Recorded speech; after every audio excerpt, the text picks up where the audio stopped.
मेरा पेट लवर्स जो भी हैं उनसे कहना है कि आप कुत्ते से प्यार करते हो, अच्छी बात है। जानवरों से प्यार करना, उनको आश्रय देना, उनको खाना खिलाना बहुत अच्छी बात है, आप करो, क्योंकि कुत्ता जो है इंसानी ज़िंदगी का अहम हिस्सा रहा है। हमारे आस-पास सदियों से कुत्ता रहा है और हम कुत्ते पे आश्रित रहे हैं और कुत्ता हमारे ऊपर आश्रित रहा है। और इसकी ख़ास वजह भी होती है, क्योंकि इंसान का जो रवैया होता है, इंसान की जो प्रकृति रही है, पर्सनैलिटी रही है, वो ऐसी रही है कि इंसान अपने विरोध को जल्दी बर्दाश्त नहीं कर पाता। और कुत्ता एकमात्र ऐसा प्राणी है जो, अगर आप कुत्ते को पालते हो तो वो शायद ही आपका विरोध करता है। तो एक ये बहुत बड़ी वजह रही है कि कुत्ता इंसान की ज़िंदगी का अहम हिस्सा रहा है। साथ ही जब हम एनिमल लविंग की बात करते हैं, एनिमल लव की बात करते हैं, तो दोस्तों, क्या कुत्ता ही एनिमल है? आपके इर्द-गिर्द और जानवर नहीं हैं? आपके इर्द-गिर्द और पशु-पक्षी नहीं हैं? क्या आप अपना ये स्नेह, ये प्रेम दूसरे जानवरों के लिए नहीं रख सकते? दोस्तों, मैं ये नहीं कह रहा हूँ कि आपका खान-पान क्या है, आप यही खाओ, ये ना खाओ। ये आपके ऊपर है और आपका अधिकार है, इसपे कोई पाबंदी नहीं है। लेकिन अगर एनिमल लविंग की बात होती है, तो दोस्तों, क्या और जो दूसरे जानवर हैं जिसको हम अपना निवाला बनाते हैं, क्या ये उचित है?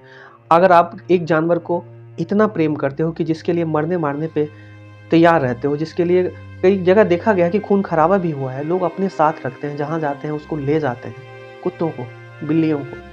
लेकिन दूसरी तरफ एक ऐसा और जानवर है जिसकी हत्याएँ हो रही है और मास लेवल पे हत्याएँ हो रही है। और इसका जो कार्बन एमिशन है, वो हमारी सोसाइटी के लिए, हमारे पर्यावरण के लिए इतना खतरनाक है, वो हम समझ ही नहीं पाते, वो निवाला जब खा रहे होते हैं तो।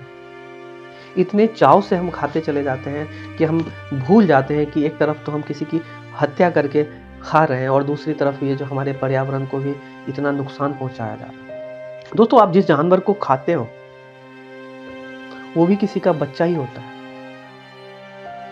और इस तरह से जो है वो किसी भी जानवर को, क्योंकि हमारे शास्त्रों में कहा गया है, हमारे जो सनातन धर्म में कहा गया है कि जीवों की जो हत्या है, ये अपराध है, चाहे जीव बोले ना बोले।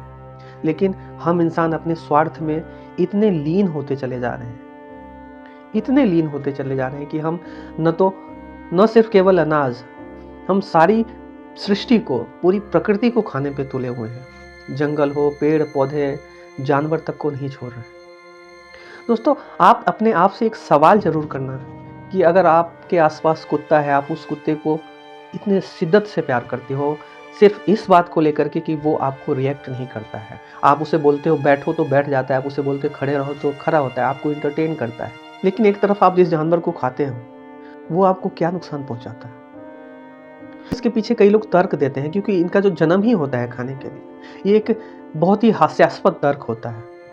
क्योंकि जिस जानवर की हम बात कर रहे हैं, उनका मास लेवल पे प्रोडक्शन ही इसलिए किया जाता है कि इनको खाया जा सके।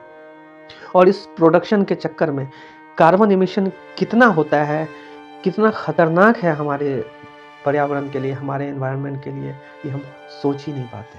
और जिसकी वजह से जो है वो हमारा एनवायरनमेंट लगातार खतरे में चला जा रहा है। और दोस्तों, याद रखना, जो भी सोसाइटी, चाहे आप सिंधु घाटी की सभ्यता लो या बड़ी से बड़ी जो सभ्यता अपने आप में काफ़ी समृद्ध रही है, रिच रही है, उसका जो खात्मा हुआ है, ये क्लाइमेट चेंज की वजह से ही हुआ है।